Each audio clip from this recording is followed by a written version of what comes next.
जय श्री हरि जी। जय श्री हरि, जय श्री हरि। क्या क्या तैयारियां हैं और जन्माष्टमी का महत्व बता दीजिए आज।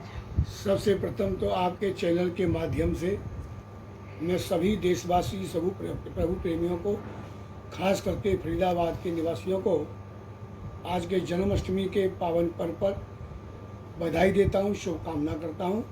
भगवान सभी को प्रकृपा बनाए रखे। आज का पावन पर्व बहुत ही श्रेष्ठ पावन पर्व है। हमारे देश के अंदर में 3 महोत्सव विशेष माने गए।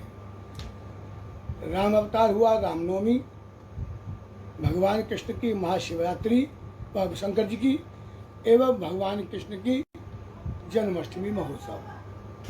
इसको जन्म अष्टमी महोत्सव कहते हैं। जन्म हुआ है, लेकिन एक्चुअल में भगवान का कभी जन्म नहीं होता है, क्योंकि वो अजन्मा है और अमर है।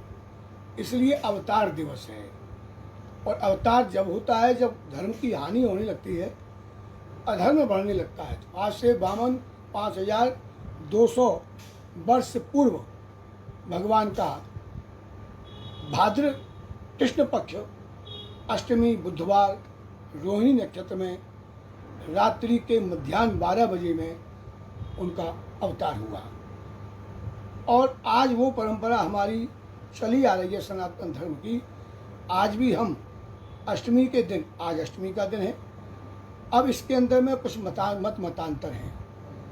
जैसे कई लोगों ने कल मनाने के लिए हमारे पास संदेश आए थे, लेकिन हमारे यहाँ 2 मत हैं।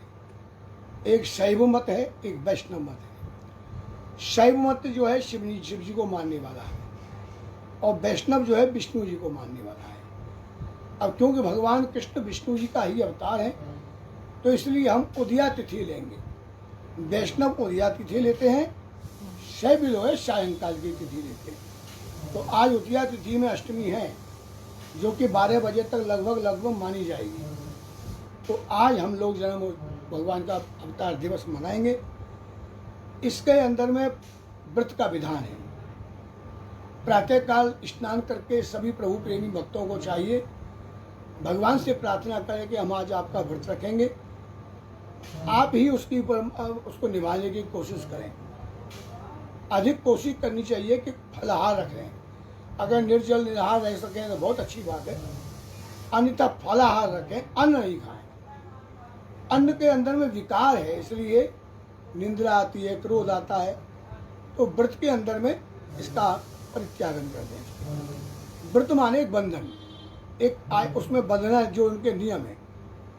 तो भगवान का नियम तो ये है, आज के दिन धनिया प्रसाद लगाते हैं। भगवान का पूरा दिन रख करके व्रत रात्रि में 12 बज करके 5 मिनट के अंदर भगवान का अवतार करना चाहिए और पंचामृत से अभिषेक करना है। अवतार कैसे होता है? हाँ। बाल कृष्ण बाल स्वरूप में लड्डू गोपाल माने जाते हैं, परंतु विष्णु जी का रूप शालिग्राम माना गया है। तो लड्डू गोपाल और शालिग्राम जी, इनको खीरा के अंदर में रख कर के अंदर और उनको प्रकट करना चाहिए। उसके बाद पंचामृत से अभिषेक करना चाहिए।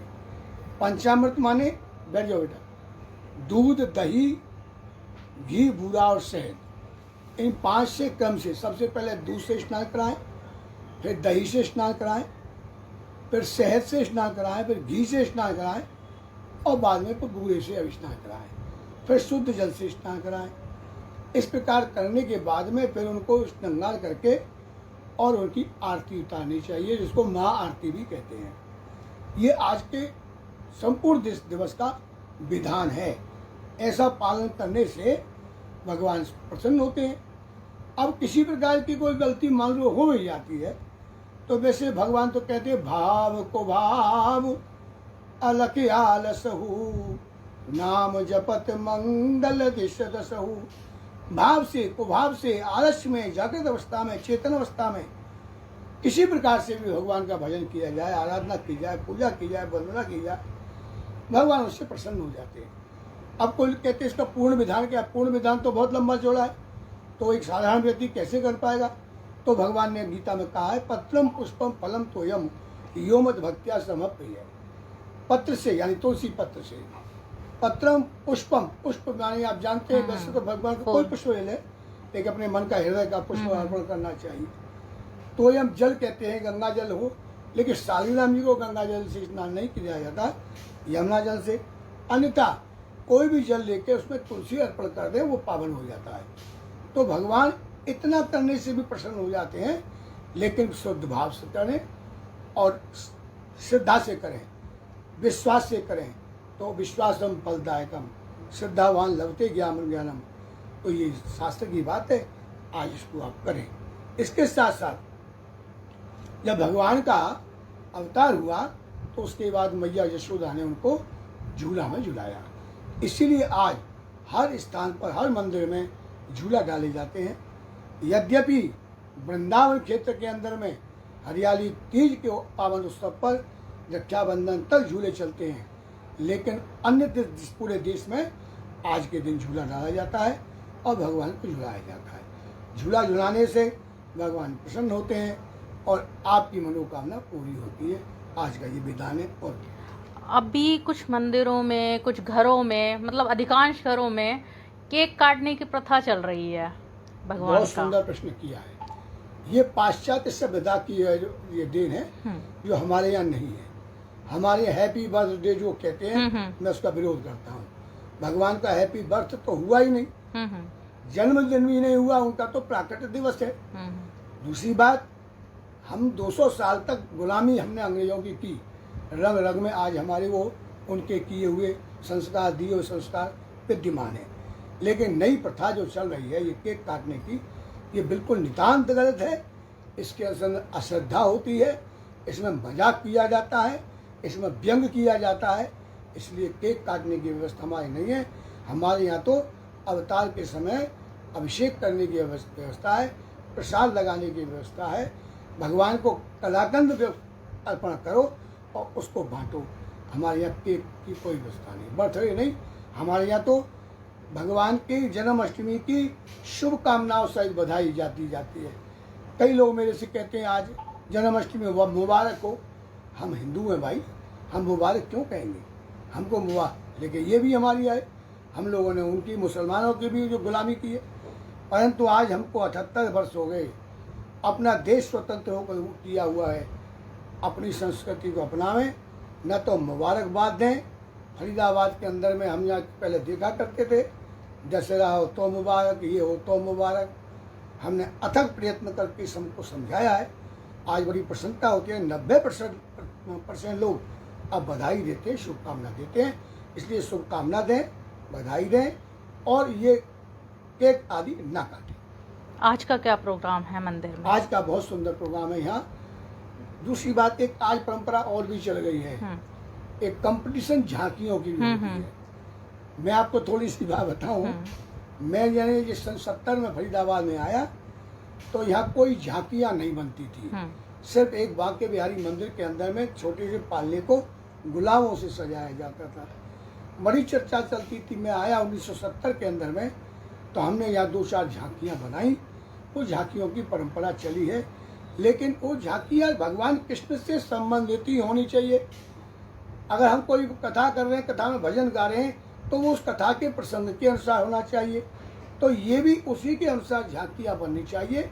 लेकिन इसके साथ साथ में मुख्य भगवान का श्रृंगार, भगवान को आपकी आकर्षकता बनानी चाहिए और झूला झुलाना चाहिए। मेन तो ये, तो हमारे यहाँ भी आज बहुत सुंदर भगवान का श्रृंगार अभी होगा। और इसके साथ साथ जो झूला है वो हमारे यहाँ मंदिर सोने के रूप में, स्वर्ण रूप में बनाया गया है। स्वर्ण का ही झूला हमारी परंपरा चली आ रही है। और इस बार का जो झूला होगा वो चैलेंज के साथ हम कहते हैं कि पूरी फरीदाबाद क्या, कहीं पर भी आपको ऐसा झूला नहीं देखने को मिलेगा। किस तरीके का? इसलिए मैं समस्त प्रभु प्रेमियों को कहना चाहता हूँ, सायंकाल में यहाँ आकर के 5 बजे के बाद, 6 बजे के बाद आवें, स्वर्ण मंदिर का दर्शन करें। और स्वर्ण का झूला है जिसमें ठाकुर जी झूलेंगे, उनको झूलाने। ये स्वर्ण मंदिर किस थीम पे है? मतलब कहाँ की थीम है ये स्वर्ण मंदिर? ये वृंदावन से आई हुई थीम है। और इसके अंदर में हमारे यहाँ के जो मेन है कृष्ण गोपाल जी आचार्य, उनकी ये सब उसमें मेहनत है। उनके जो अपने परिकर के साथी हैं, उन्होंने मिल करके इसकी रचना की है, सुंदर सजाया है। अभी आप इसको देखेंगे भी। आप सबसे निवेदन है कि आप आए और आकर के इस सुंदर दर्शन को करें। ठीक है, ये दिखाते हैं स्वर्ण मंदिर का नज़ारा।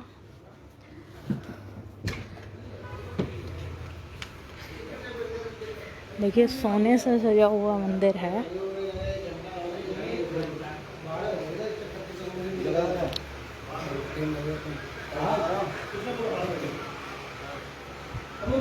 देखिए कितना सुंदर नज़ारा है और राधा कृष्ण जी के दर्शन हम अभी आपको करा रहे हैं। देखिए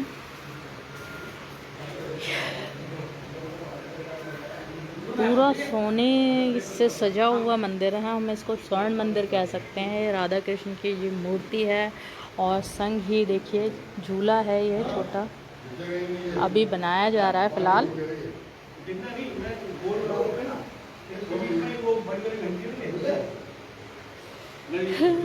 यहाँ क्या बनाओगे? झूला यहाँ लगेगा। कितने फीट का होगा? 12 फीट का झूला। देखिए 12 फीट का झूला होगा और स्वर्ण का झूला होगा। ये स्वर्ण मंदिर की तर्ज पर वृंदावन की थीम है। और हम आपको एक बार फिर बता दें कि राधा सर्वेश्वर मंदिर है NAT 5 में। देखिए कितना सुंदर नज़ारा है ऊपर भी।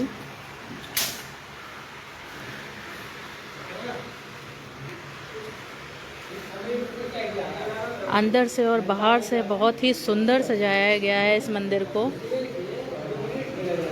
बाहर से भी दिखाने का प्रयास करेंगे हम।